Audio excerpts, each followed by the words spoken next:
السلام عليكم البنات، كنتمنى تكونوا بخير وعلى خير ان شاء الله. كما كتعرفوا فصل الشتاء على الابواب، قررت باش نصايب معكم اللوبيا بالقناريه. بسم الله. حاجتنا في واحد البصله محكوكه، واحد 3 مطيشات اولا 4، والا كانت عندك مطيشه طيبه في الدار كتكتفي غير بوحده، كديري مطيشه طيبه. كنضيفوا معها 2 معالق ديال الربيع مقطع مع الثومه اللي كنوجدوه ان شاء الله الا بغيتو نوجدو معكم، وزيت العود.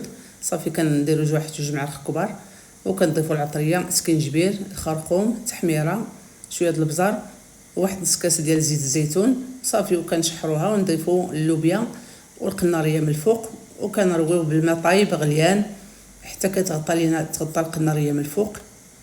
صافي كنسدوا عليها واحد 35 حتى 40 دقيقه.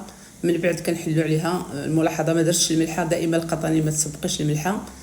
صافي ومن بعد 35 حتى 40 دقيقه كنحلوا عليها، كنلقاوها طابت تدخل فيها الطياب. كنضيفوا الملحه، واحد 2 مزودات حارين اللي كيعجبوا الحار، ومن بعد 10 دقائق كنقدموها مع الكبس. بالصحه والراحه. كنتمنى تجربوها وتنال